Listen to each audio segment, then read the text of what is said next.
Assalamu alaikum dear viewers, this is Kamran Ali, and today in this video we will discuss the very famous poem by Farrukh which is Another Birth. In this video we will discuss its summary and analysis in Hindi and Urdu. चलिए शुरू करते हैं हमारी आज की इस video को जो बहुत ही दिलचस्प होने वाली है। सबसे पहले हमारे पास हम टेबल ऑफ कंटेंट्स के आज की इस वीडियो में हम क्या क्या चीज़ें डिस्कस करेंगे। हमारे पास सबसे पहले हमारे पास इंट्रोडक्शन आ जाएगा, उसके बाद हमारे पास उसकी हम लाइन बाय लाइन एक्सप्लेनेशन करेंगे पूरी उसकी पोम की, जो अनदर बर्थ पोम है। उसके बाद थर्ड नंबर पे हम देखेंगे कि इस पोम में कितनी लिटरेरी डिवाइसेस यूज़ हुई हैं मीनिंग को कन्वे करने के लिए। सो चलिए स्टार्ट करते हैं। अब हमारे साथ आप एंड तक कंटिन्यू हमारे साथ रहिएगा ताकि आपको बेहतरीन अंडरस्टैंडिंग हो जाए इस बेहद प्यारी सी एक पोम की। तो सबसे पहले हमारे पास आ जाता है इंट्रोडक्शन टू राइटर। अच्छा, फ़र्रुख़ हैं कौन? जैसा कि आपने पहले तस्वीर में भी देख लिया होगा कि एक फ़ीमेल राइटर हैं Farrokh, one of the leading modern poets of Iran. Farrokh was born and brought up in a military family. तो जैसे कि आपको पता लग गया कि ये एक पेट्रियार्कल माशरे से इनका ताल्लुक़ है, ईरान के, जो मतलब मेल डोमिनेंट सोसाइटी है वहाँ पे। और वो खुद भी एक मिलिट्री फैमिली में पैदा हुई हैं, जो काफ़ी कंज़र्वेटिव किस्म की एक फ़ैमिली थी। उसके बाद ये बड़ी होती हैं, उनके बाद उन्होंने फिर 1963 में जो है ना, वैसे तो उनके काफ़ी सारे दूसरे वर्क भी बहुत सारे फेमस वर्क्स हैं, मगर 1963 में इन्होंने एक वॉल्यूम, फोर्थ वॉल्यूम जो है जिसको कहते हैं फोर्थ वॉल्यूम ऑफ पोइट्री, इन्होंने पब्लिश किया, जिसका नाम था अनदर बर्थ, जो मतलब रिप्रेजेंट कर रहा था कि another birth of modern Persian poetry को। उसके बाद क्या, फ़र्रुख़ की डेथ के बारे में यहाँ लिखा हुआ है कि उनकी डेथ हुई है 13 फरवरी 1967 को।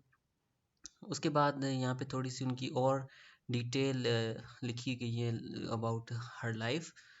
उसके बाद के Farrokh was a lonely woman as professor Hillman suggest. अच्छा, प्रोफेसर हिलमैन के ये सजेशन रिमार्क्स हैं ऑन फ़र्रुख़ के बारे में कि she was the lady that she is alone, and she is lonely. This sense of deep solitude and isolation was largely imposed by the society where she lived. She accepted this bitter feeling of isolation as an essential part of her feminine being. Despondent though she is waiting for a messiah to come and liberate her from this sense of loneliness with the power of love. अच्छा, तो फ़र्रुख़ की जो life है ना, वो personal life में वो काफ़ी उस डिस्टर्बेंस रही है उनकी लाइफ में।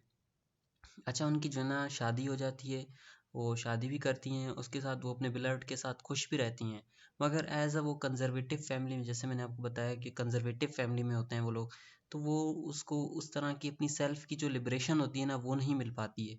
तो वो उस वजह से अपनी सेल्फ़ की लिबरेशन या अपनी आइडेंटिटी ढूँढने के लिए, अपनी एग्ज़िस्टेंस का आंसर करने के लिए, वो खुद भी है कि एक आइडेंटिटी क्राइसिस, एग्जिस्टेंशियल क्राइसिस में ये हैं। तो इन्होंने जो है ना अपने हस्बैंड को, अपनी फैमिली को छोड़ दिया, ताकि वो अपनी जो फेमिनिन बीइंग है उसको पहचान सके, और जो उसका अपना उसका वजूद है, जो उसका मकसद है अपनी, तो वो उसको हासिल कर सके। तो इस वजह से इन्होंने अपनी लाइफ अपने हस्बैंड, अपनी फैमिली को छोड़ दिया, और उसके बाद इन्होंने अकेला आइसोलेशन में वो चली गई बिल्कुल। और उन्होंने काफ़ी सारी राइटिंग्स भी लिखी हैं, उनमें उनकी पूरी जो उनकी मेमोरीज़ हैं और सैडनेस वाली जो उनकी वो मेमोरीज़ हैं, वो सारी उस एक्सप्लोर होती हैं, उससे हमें मिलती हैं, उनके वर्क से वो नज़र आती हैं क्लियरली। तो यहाँ पे वो लास्ट लाइन में लिखा हुआ है कि वो एक मसीहा का वेट कर रही हैं, जो उसे लिबरेट करे इस लोनलीनेस से। तो हम इस पोम में भी हम यही तलाश करेंगे कि वो क्या चाहती है, मतलब उसकी असल में जो ये अनदर बर्थ पोम है, ये उसकी है ही उसकी आइडेंटिटी क्राइसिस के ऊपर और उसकी मेमोरीज़ के ऊपर, कि वो खुद भी एक एग्जिस्टेंशियल क्राइसिस में है। तो आगे जाके हम देखते हैं कि पोम कैसे इसकी, मतलब इनकी जो है ना खुद की जो है ना लाइफ और बायोग्राफी को कैसे डिस्कस करती है। चलिए स्टार्ट करते हैं।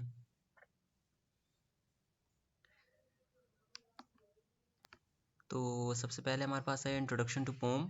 अच्छा, Farooq Farrokhzad's poem Another Birth is a profound exploration of love, identity, existence, and rebirth.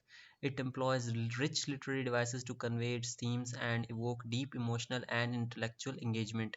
जैसा कि मैंने आपको बताया कि इनकी जो ये पोम है अनदर बर्थ, वो आइडेंटिटी क्राइसिस और लव, एग्जिस्टेंस और रीबर्थ सारा इनके मतलब इनके ऊपर बेस करती है।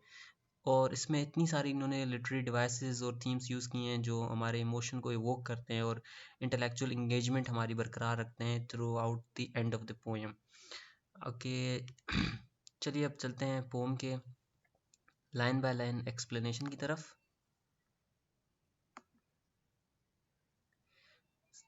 सबसे पहले हमारे पास है पहला स्टैंजा है, ओपनिंग स्टैंजा। तो रीड करते हैं इसको, फिर इसकी हम लाइन बाय लाइन एक्सप्लेनेशन भी करेंगे। तो सबसे पहले हमारे पास आती है line, my entire soul is a murky verse reiterating you within itself, carrying you to the dawn of eternal bustings and blossomings. In this verse I sighed you, oh, in this verse I grafted you to trees, water and fire.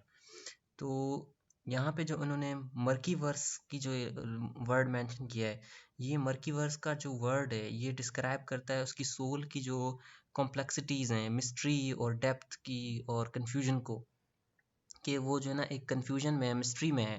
उसके बाद इन्होंने लिखा है कि retreating you with in itself, जो suggest करता है कि जो इसकी आइडेंटिटी है और जो इमोशंस हैं वो इसकी जो है ना समवन स्पेशल, मतलब सम किसी बिलव्ड के साथ जो है ना इंटरवीन्ड हो चुकी हैं, मतलब उसके साथ ही जुड़ चुकी हैं।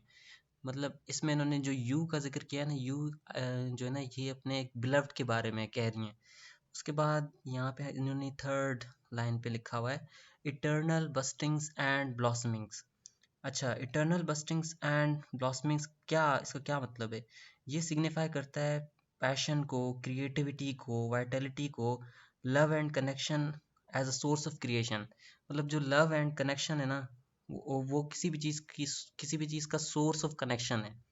उसके बाद जो नीचे वाली तीन लाइनें हैं इनमें इन्होंने कहा है, her lover is integrated into every element of her existence, symbolized by trees, water and fire। मतलब वो इस कदर वो अपनी लाइफ और फ्लूडिटी एंड पैशन को डिस्कस करती हैं कि उन उसका जो लवर है, जो वो उसकी हर मतलब हर एग्जिस्टेंस के हर एक एलिमेंट में वो शामिल है, इंटीग्रेटेड है। तो ये इसका ओपनिंग स्टैंजा था और आपको पता चल गया होगा कि कितनी डेप्थ है इस पोम में। चलिए आगे डिस्कस करते हैं हम इसका नेक्स्ट स्टैंजा। अच्छा, नेक्स्ट स्टैंजा जो है ना, फिलोसफिकल रिफ्लेक्शंस ऑन लाइफ। अच्छा, ये जो फिलोसफिकल रिफ्लेक्शंस के बारे में और दूसरा एग्जिस्टेंशियल क्राइसिस एंड लव के बारे में भी ये स्टैंजा हमें पोर्ट्रे कर रहा है उसकी थीम्स को। और तो सबसे पहले हमारे पास जो लाइन है वो है,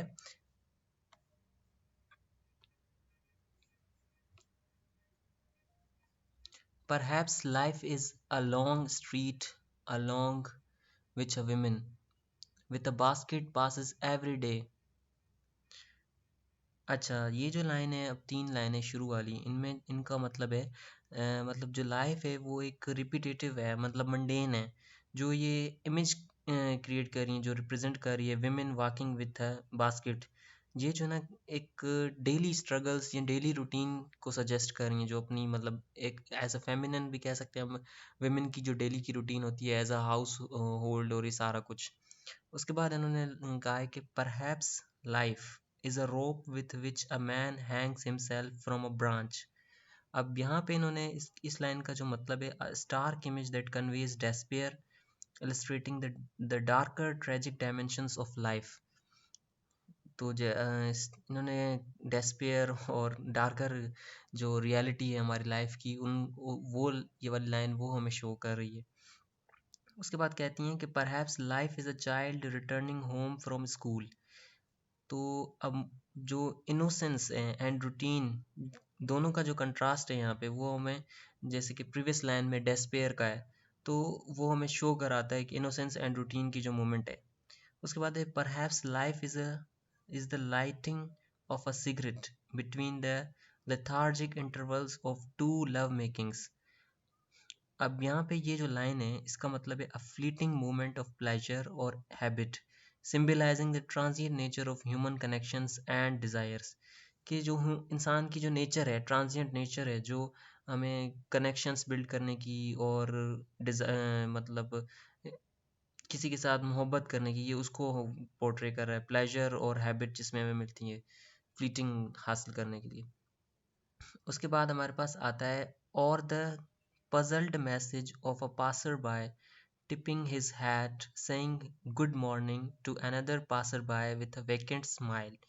अब यहाँ पे इन चार लाइनों का जो मतलब है, an image of human disconnection where politeness marks emptiness and alienation। मतलब यहाँ पे वो कहना चाहती हैं कि जो हमारी एक ह्यूमन इमेज है, जो डिसकनेक्शन को शो कर रही है, जो वो एक पोलाइटनेस का मार्क्स तो है हमारे मतलब चेहरों पे, मगर हम अंदर से जो है ना एम्प्टी हैं, और हम एलियनेशन में शिकार हैं, एलियनेशन का शिकार हैं, एलियनेट हो गए हैं हम सोसाइटी से। तो यहाँ पे इन चार लाइनों का यही मतलब है। उसके बाद जो यहाँ पे हम आपके पास लाइन नंबर यहाँ पे सिक्स लास्ट लाइन है। Perhaps life is that blocked moment when my look destroys itself in the pupils of your eyes। अब यहाँ पे ये जो लाइन्स है, ये एग्जिस्टेंशियल क्राइसिस और लव को पोर्ट्रे कर रही हैं।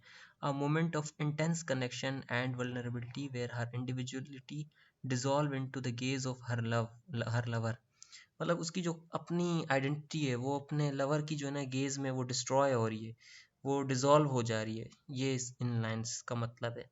उसके बाद है and in this there is a sense which I will mingle with the perception of the moon and the reception of darkness.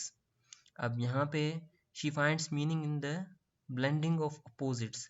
अब देखो यहाँ पे लाइट जो मून है, मून की जो लाइट है, एंड डार्कनेस इम्प्लाइंग द को existence of love and sorrow.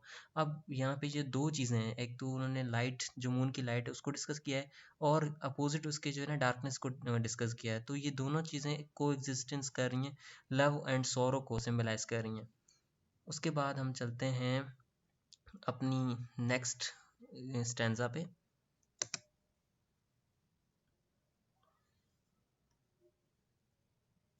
हमारी नेक्स्ट स्टैंजा जो फोकस करती है वो है सॉलिट्यूड एंड लॉन्गिंग पे। अच्छा, in a room the size of one solitude my heart the size of one love looks at the simple pretext of its own happiness. अब यहाँ पे she describes her existence as confined. वो अपने आप को एक कन्फाइंड अपनी shackles में देखती है कि मैं कह दूँ। अ room the size of one solitude but deeply emotional as her heart, though isolated, is expensive in its capacity to love। मतलब वो खुद को तो एक मतलब एक कन्फाइंड जगह पे देख रही है, मगर उसकी जो हर्ट है, उसकी जो अपनी इनर फीलिंग्स और इमोशंस हैं, वो भी उसके साथ आइसोलेट हो गए हैं, और उसकी जो लव की कैपेसिटी है वो भी उसकी वो एक्सपेंसिव हो गई है। उसके बाद हमारे पास आता है दूसरा stanza, at the pretty withering of flowers in the flower pots, at the sapling you planted in our flower bed, at the songs of the canaries who sing the sighs of one window। अच्छा, यहाँ पे जो यहाँ पे sapling का ये जो reference दिया हुआ है, ये सैपलिंग जो है ना एक उन्होंने अपने अपने बेडरूम में एक फ्लावर होता है, वो अपने बेडरूम में रखती है। वहाँ पे वो एक जॉइंट कनेक्शन को शो करता है कि हस्बैंड वाइफ की जो अपना उसका बिलवर्ड है, और वो उसके बारे में वो कि वो एक कनेक्शन और यूनिटी को शो करता है। उसके बाद यहाँ पे इन लाइन का जो मतलब है वो क्या है, everyday sites flower sapling and birds represent fleeting beauty and Joy, they offer solace in her isolation symbolizing growth and connection despite limitations। मतलब देखें कि चाहे कितनी भी लिमिटेशंस हैं हों, मगर वो फिर भी जो है ना ग्रोथ और उस कनेक्शन को शो करता है। हालांकि हालांकि आइसोलेशन भी है वहाँ पे, फिर भी वो उसको वहाँ पे वो कनेक्शन और वो ग्रोथ को वो सिंबलाइज कर रही हैं सारी चीज़ें जो भी इसने डिस्कस की हैं इस स्टैंजा में। चलिए आगे चलते हैं हम अपनी नेक्स्ट स्टैंजा पे, जो फोकस करती है रिजाइनेशन एंड होप पे। Oh, this is my lot, in a sky which the dropping of a certain seizes me from me. She feels, अब इस लाइन का जो मतलब है, she feels trapped and resign to a life that limits her aspirations like into a sky obscured by a curtain. मतलब ये जो ना यहाँ पे इस लाइन का जो है ना मतलब है, ये अपनी लिमिटेशंस देख रही है, किसी चीज़ ने इसको जो है ना लिमिट, मतलब एक आइसोलेट कर दिया है, एलिनेट कर दिया है, और इसमें लिमिटेशंस लगा दी हैं, इसकी जो एस्पिरेशंस है उसको ट्रैप कर दिया है। ये इस लाइन का मतलब है। उसके बाद हमारे पास जो नेक्स्ट लाइन है उसका मतलब है, my lot is going down an abandoned stairway and joining with something in decay and nostalgia। अब यहाँ पे वो पोर्ट्रे करती है अपनी जो डिसेंट पास्ट के बारे में, फिर जो डिकेड उसकी मेमोरीज हैं, जो लॉस्ट कनेक्शंस हैं, वो सारा कुछ वो अपने याद कर रही है। उसके बाद जो लाइन है, my lot is a cheerless walk in the garden of memories and dying in the sorrow of a voice that tells me I love your hands. अब यहाँ पे वो अपने नॉस्टैल्जिया को, अपने अनफुलफिल्ड लव जो उसको कभी पूरा नहीं हो पाया, जो उसकी एग्जिस्टेंस में डोमिनेट तो कर रहा है वो लव, मगर वो कभी कंप्लीट नहीं हो पाया। अब जो, और जो वॉइस जो वहाँ पे रिप्रेजेंट कर रही है इंटीमेट हॉन्टिंग मेमोरी को, वो ये उस चीज़ को ये सारा कुछ सिम्बलाइज करेंगी लाइंस। उसके बाद हम अपने नेक्स्ट स्टैंजा पे चलते हैं।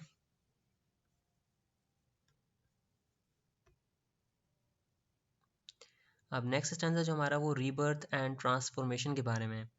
चलिए पढ़ते हैं इसको। I will plant my hands in the flower bed, I will sprout, I know, I know, I know.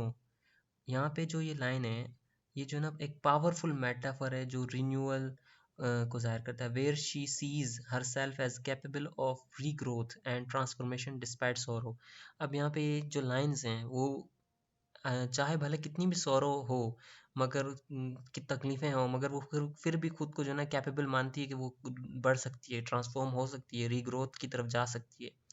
उसके बाद जो हमारी अगली लाइन है वो है, and the sparrows will lay eggs in the hollows of my inky fingers. अब यहाँ पे वो अपनी जो क्रिएटिव आउटपुट है, इंकी फिंगर्स का मतलब है will nurture life symbolised by sparrows evoking hope and continuity. मतलब वो होप को भी सिंबलाइज कर रही है, कंटिन्यूटी को भी सिंबलाइज कर रही है, और अपनी जो क्रिएटिव उसकी नेचर है वो भी उसको शो कर रही है यहाँ पे। I will hang a pair of earrings of red twin cherries round my years, I will put dahlia petals on my nails. अब यहाँ पे इन लाइंस का मतलब है कि वो जो ना री इमेजिन कर रही है जो हर सेल्फ को मतलब नेचर के साथ जो कनेक्ट है, और ब्लेंड कर रही है अपनी ह्यूमन एंड नेचुरल ब्यूटी को in celebration of life and creativity. मतलब कि वो अपने आप की जो खुद की नेचर है, मतलब खुद एक एज अ ह्यूमन एग्जिस्टेंस को और नेचुरल ब्यूटी को जो है ना एज अ ब्लेंड कर रही है यहाँ पे। उसके बाद हमारे पास अपने नेक्स्ट स्टेंजा पे चलते हैं, अपने नेक्स्ट पैसेज पे। अब यहाँ पे जो पैसेज है वो टाइम एंड मेमोरी के बारे में है, नॉस्टैल्जिया के बारे में है। जैसे कि अब, there is an alley where the boys who were once in love with me with those disheveled hairs with thin necks and gaunt legs. Still, I think of the innocent smiles of a little girl who was one might blown away by the wind। अब यहाँ पे इन जो line का मतलब है, ये अपनी memories को रिफ्लेक्ट करती हैं, जो उसकी, मतलब जब वो जवान थी, छोटी थी, जो on lost youth and innocence जो उसकी वो खो गई है। The alley is a metaphor for memory where the past lives on despite her physical absence. मतलब वो अब खुद तो वहाँ पे फिजिकली एब्सेंट है, मतलब वो है नहीं, मगर उसकी मेमोरीज में वो सारी चीज़ें हैं, वो सारी जो बातें हैं उसकी। और जहाँ पे जो ये लास्ट लाइन लिखी हुई है यहाँ पे, sorry third last line, who was one night blown away by the wind. अब मतलब वो चाहती है, मतलब इस लाइन का मतलब है कि जो हवा के साथ, मतलब जो सोसाइटी के प्रेशर के साथ वो कहीं उड़ के चली गई, मतलब उसको वहाँ से वो चली गई। तो वो अपनी जब वो फैमिली को छोड़ती है ना, ये उस वाली मतलब चीज़ को वो सिम्बलाइज कर रही है लाइन के, वो अपनी फैमिली से अलग हो गई through because of the pressure of society. और ये अपनी चाइल्डहुड मेमोरीज के बारे में यहाँ पे सारा कुछ मतलब शेयर करती है। उसके बाद हमारे पास जो नेक्स्ट पैसेज है वो आता है, फिलोसफिकल म्यूजिंग्स ऑन एग्जिस्टेंस। अब यहाँ पे है, the journey of a volume along the line of time and impregnating the barren line of time with a volume. अब यहाँ पे जो ये टाइम इज personified एज बैरन, मतलब टाइम को एज अ बंजर घड़ी की तरह देख रही है, but human experience a volume fills it with meaning. Time तो अब यहाँ पे लाइन का काफ़ी डीप मीनिंग है। देखिए अब वो कह रही है कि जो टाइम है वो एक बंजर चीज़ है, जो इंसान की जो मतलब ह्यूमन एक्सपीरियंसेस हैं या उनकी जो मेमोरीज हैं वही उस चीज़ उस टाइम को ना मीनिंगफुल बनाती हैं हमारे लिए। टाइम वैसे उसकी अगर इन देखें तो उसकी वैसे कोई वैल्यू नहीं है। अगर आप ह्यूमन एक्सपीरियंस उस टाइम में नहीं होगा, मेमोरीज नहीं होगी या कुछ ऐसा कुछ नहीं होगा वहाँ पे ह्यूमन वैल्यू वॉल्यूम, तो वो वहाँ पे उस टाइम के फिर एज अ बैरन रह जाएगा वो। उसके बाद वो कहती है a volume conscious of an image returning from the feast of a mirror. अब यहाँ पे वो सेल्फ अवेयरनेस एंड रिफ्लेक्शन की तरफ जा रही है। Give depth of to life symbolised by the mirror, ये इसकी मतलब यहाँ पे कोशिश है बोलने की। उसके बाद हम अपने नेक्स्ट पैसेज की तरफ जाते हैं जिसके बारे में वो life death and the eternal cycle के बारे में जो है। अब यहाँ पे this is the way someone dies and someone remains. अब यहाँ पे वो universal truth about life and death के बारे में वो कह रही है, emphasizing the continuity of existence. और एग्जिस्टेंस तो चलती रहेगी, मतलब कितने आए कितने चले गए ये वो वाली बात है कि फिर भी मतलब इंसान तो है ही मौजूद, एग्जिस्टेंस तो है ना। उसके बाद वो कहती है कि no fisherman will catch pearls from a little stream flowing into a ditch. अब यहाँ पे वो कहती है कि इस लाइन का मतलब है कि अ स्मॉल इनसिग्निफिकेंट लाइव्स में not yield grand achievements pearls yet they flow and contribute to the greater cycle. मतलब वो कहती है कि जो आम इंसान मतलब छोटी जो मतलब जिंदगियां हैं, मतलब कि जो मामूली इंसानों की लाइफ है, वो तो एक मतलब सोसाइटी के प्रेशर के साथ सोसाइटी मतलब हवा के साथ वो तो चल पड़ जाए, उनके कोई अचीवमेंट हासिल नहीं करते, मगर वो बाद में जो है ना वो जो फ्लो बनता है ना वो एक ग्रेटर साइकिल को जन्म देता है। ये इन लाइन का मतलब है। उसके बाद हमारे पास जो आगे स्पेस के बाद जो लिखा हुआ पैराग्राफ यहाँ, I know a sad little mermaid dwelling in the ocean softly gently blowing her heart into wooden flute. अब यहाँ पे जो लाइन है, इन लाइंस का मतलब है कि जो एक सैड लिटिल मरमेड यहाँ पे इसने सिंबलाइज कर रही है हर सेल्फ को, जो खुद को अपने आप को सिंबलाइज कर रही है यहाँ पे, lost in the vastness of life the ocean. अब जहाँ पे ओशियन का इन्होंने वर्ड यूज़ किया है तो वो मतलब वास्टनेस ऑफ लाइफ, मतलब लाइफ की जो गहराई है, लाइफ की जो वास्टनेस है उसको सिंबलाइज कर रहा है। But expressing her self through art the flute, मतलब फ्लूट जो वो कह रही है कि वुडन फ्लूट, वो अपनी लाइफ को एक्सप्रेस तो कर रही है ना कम से कम थ्रू हर आर्ट जो वो लिखती है, जहाँ जो भी वो पेंट करती है वगैरह। उसके बाद हम यहाँ पे लिखा हुआ है a sad little mermaid who dies with a kiss at night and is born again with another kiss at dawn. अब यहाँ पे इस लाइन का जो मतलब है कि लव एंड कनेक्शन दो ट्रांसिएंट सस्टेन हर, मतलब लव एंड कनेक्शन ने ना अभी तक उसको बरकरार रखा हुआ है, symbolising an eternal cycle of death and rebirth through intimacy and passion. मतलब अगर आपके प्यार में पैशन है, जुनून है, तो वो चाहे वो इटर्नल साइकिल वो चलता रहेगा डेथ एंड रीबर्थ का थ्रू इंटीमेसी एंड पैशन। ये इन लाइंस का जो है ना मतलब है। अब आगे हम देखते हैं कि इस पोम में कितनी लिटरेरी डिवाइसेस यूज़ हुई हैं, तो वन बाय वन डिस्कस करते हैं। सबसे पहले हमारे पास आता है मेटाफर। आपको जैसे पता होगा कि मेटाफर किसी भी चीज़ को symbolic language to express abstract ideas, यहाँ पे इसकी मीनिंग भी लिखी हुई है। यहाँ पे अब जो फर्स्ट लाइन है जो पोम की, my entire soul is a murky verse, ये एक मेटाफर यूज़ हुआ है यहाँ पे। Her soul is likened to a complex mysterious poem symbolising depth and creativity, जैसा कि यहाँ पे एग्जाम्पल में लिखा भी हुआ है। चलिए हम आगे ये एग्जाम्पल्स आप देख सकते हैं कि नंबर सेकंड और थर्ड पे भी लिखी हुई हैं, हम आगे डिस्कस करते हैं ताकि वीडियो बड़ी ना हो जाए। उसके बाद हमारे पास दूसरी लिटरेरी डिवाइस है, वो है इमेजरी। अब यहाँ पे जो है ना फर्स्ट एग्जाम्पल में यहाँ पे लिखा हुआ है। अच्छा, इमेजरी होती क्या है? वैसे इमेजरी जो है ना एक विविड डिस्क्रिप्शन होती है जो हमारे सेंसरी एक्सपीरियंसेस को जो है ना इवोक करे और रीडर को जो है ना वो immersing the reader in in in a field in a field world real world, sorry.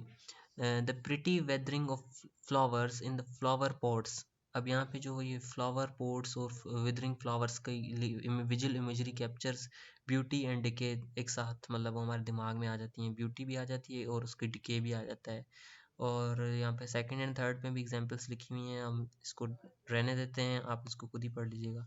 उसके बाद हम थर्ड हमारे पास जो सिंबलिज्म है वो है Farrokh uses symbolism to present represent larger ideas, जैसे कि अब यहाँ पे ट्रीज वाटर एंड फायर जो, और सेकंड पे द एल है और थर्ड पे द मिरर। अब जो फर्स्ट वाली है वो किस चीज़ को सिम्बलाइज कर रही है, जैसे कि लाइफ को, चेंज एंड पैशन को। जैसे कि ट्रीज जो हैं वो लाइफ को सिंबलाइज कर रहे हैं, और वाटर जो है वो चेंज को, और फायर जो है वो पैशन को सिंबलाइज कर रही है। ऐसे ही यहाँ पे द एले जो है वो नॉस्टैल्जिया को डिस्कस सिंबलाइज कर रहा है, रिप्रेजेंट कर रहा है। और उसके बाद जो मिरर है वो एक सेल्फ रिफ्लेक्शन या कॉन्शियसनेस को रिप्रेजेंट कर रहा है। उसके बाद हमारे पास फोर्थ लिटरेरी डिवाइस है वो है रिपीटेशन। रिपीटेशन जो किसी भी थीम को एम्फेसाइज करने के लिए यूज़ की जाती है। Perhaps life is the repetitive phrase explores different perspective on life's meaning.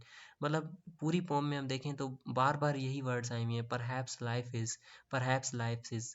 तो ये जो ना एक लाइफ के जो ना डिफरेंट पर्सपेक्टिव्स के जो ना मीनिंग कन्वे करने के लिए दी हुई हैं ये लाइन बार बार राइटर ने। उसके बाद हमारे पास जो है ना फिफ्थ नंबर पे जो हमारी लिटरेरी डिवाइस है वो है पर्सोनिफिकेशन। अच्छा, पर्सोनिफिकेशन क्या होता है? In inanimate objects and abstract concepts are given human qualities. मतलब जो एक तो जैसे नॉन लिविंग थिंग्स हो गई, उनको हम ह्यूमन एट्रीब्यूट्स दे दें। जैसे कि कहते हैं कि चाँद मुस्कुरा रहा है, अब चाँद तो मुस्कुराता नहीं है, मुस्कुराना तो ह्यूमन एट्रीब्यूट है, मगर हम चाँद को भी कह देते हैं कि वो मुस्कुरा रहा है, तो वो एक पर्सोनिफाई ऑब्जेक्ट बन जाता है। अब यहाँ पे जो ये लाइन दी हुई एग्जाम्पल में, my look destroys itself in the pupils of your eyes. अब यहाँ पे ये जो है ना, her gaze is personified emphasizing emotional vulnerability. ये इस चीज़ को वो पर्सोनिफाई कर रही है कि वो उसकी जो गेज़ है वो एम्फेसाइज कर रही है इमोशनल वल्नरेबिलिटी को। उसके बाद हमारे पास है सिक्स्थ हमारी जो है लिटरेरी डिवाइस है वो सिमिली। सिमिली आपको पता होगा कि कंपैरिजन यूजिंग लाइक और एज, जो हम कंपैरिजन करते हैं किसी भी चीज़ का और लाइक और एज को यूज़ करके, वो सिमिली कहलाता है। अब यहाँ पे जो एग्जांपल है वो है in a room the size of one solitude, her isolation is linked to a physical space emphasising its magnitude. ये यहाँ पे एक एज मतलब सिमिली की तरह यूज़ हो रहा है। उसके बाद हमारे पास है just opposition. Contrasting ideas highlight the complexity of life, मतलब दो कंट्रास्ट करने जो आइडियाज़ को। अब यहाँ पे life is a rope with which a man Hanks himself, और दूसरा है यहाँ पे life is a child returning home from school. अब यहाँ पे दो कॉन्सेप्ट्स दिए गए लाइफ के बारे में जो रिप्रेजेंट करते हैं बोथ डेस्पेयर एंड इनोसेंस को। उसके बाद हमारे पास है एट्थ जो हमारी है लिटरेरी डिवाइस वो है एलिट्रेशन, जो मतलब रिपीटेशन ऑफ कॉन्सोनेंट साउंड्स को बताता है। अब यहाँ पे सॉफ्ट जेंटली ब्लोइंग, यहाँ पे जो द स एंड ग का जो साउंड है क्रिएट ऑफ सूदिंग इफेक्ट। और जो डिसहेबल्ड, दूसरी एग्जांपल में the dishevelled hairs thin necks and gaunt legs, the repeated ड ट ग sound enhance the vividness of the description. उसके बाद हमारे पास आता है नाइन्थ नंबर पे जो हमारी लिटरेरी डिवाइस है वो है इंजबमेंट। अब यहाँ पे इंजबमेंट का मतलब क्या होता है? Lines flow without pause. अच्छा, कोई भी इसमें पॉज ना हो, या कोमा या फुल स्टॉप ना हो, और वो कंटिन्यूटी और फ्लूडिटी को जाहिर करे। Perhaps life is a long street along which a woman with a basket passes every day। अब ये जो पूरी लाइन है इसमें कोई भी हमारे पास पॉज नहीं है, तो यहाँ पे जो लाइन है वो मिरर कर रही है रिदम को, थॉट ऑफ एक्सप्लोरेशन को, या फ्लूडिटी और कंटिन्यूटी को। उसके बाद हमारे पास टेन नंबर पे हमारे पास आती है द पैराडॉक्स। अच्छा, पैराडॉक्स क्या होता है? जो कंटेन करे पेरेंट कॉन्ट्रडिक्शंस, मतलब दो अपोजिट आइडियाज़ को जो ना एक साथ रखें, दैट रिवील्स डीपर ट्रुथ्स। अब यहाँ पे जैसे कि एग्जांपल में the journey of a volume along the line of time and in impregnating the barren line of time with the volume. अब यहाँ पे टाइम इज़ अ बैरन, ये एक आइडिया दिया गया है। दूसरा है yet it is made fertile by human experience. अब यहाँ पे कि टाइम को हम जो है ना ह्यूमन एक्सपीरियंस के साथ ही फर्टाइल कर सकते हैं। ये यहाँ पे एक कॉन्सेप्ट इन्होंने दिया है लिटरेरी डिवाइस का, पैराडॉक्स का। उसके बाद हमारे पास आता है हमारी conclusion. Farooq Farrokhzad masterfully weaves literary devices to explore profound themes of love, loss, and rebirth. Her use of metaphor, imagery, and symbolism creates a deeply emotional and intellectually stimulating poem that resonates universally. अच्छा, एक masterful piece मैं तो इसको कहूँगा कि ये बहुत अच्छी पोम है जो मतलब मुख्तलिफ थीम्स पे बात करती है, जैसे कि love, loss, rebirth and metaphor about imagery, symbolism, ये सारी चीज़ें। तो ये एक हमें आइडेंटिटी क्राइसिस या एक जो कह सकते हैं एग्जिस्टेंशियल एक क्वेस्ट होता है जो हम तलाश कर रहे होते हैं किसी भी अपनी लाइफ की मीनिंग को और अपनी आइडेंटिटी को, उस पे सारी ये पोम बेस्ड करती है। जैसे खुद भी राइटर जो है ना एक एग्जिस्टेंशियल क्राइसिस में, आइडेंटिटी क्राइसिस में है, तो इस वजह से वो पोम भी पूरी उसकी आइडेंटिटी क्राइसिस पे है और वो अपनी लाइफ के बारे में जर्नी है उसकी, अपनी मेमोरीज के बारे में। और हाँ कि इस पोम की जो है ना काफ़ी क्रिटिक्स इस पोम को एज अ मेमोआ भी देखते हैं, क्योंकि मेमोआ जो है ना आपको काफ़ी इंटेंस इमोशंस के साथ हमें अपनी मेमोरीज को रिलेट करने का, एक एक्सप्लोर करने का और पोर्ट्रे करने का एक मौका देता है। तो आज की यही वीडियो थी। अगर आपको वीडियो अच्छी लगी हो तो चैनल को सब्सक्राइब करें ताकि हमारी आने वाली वीडियो आप तक जल्द पहुंच सके। Thank you so much.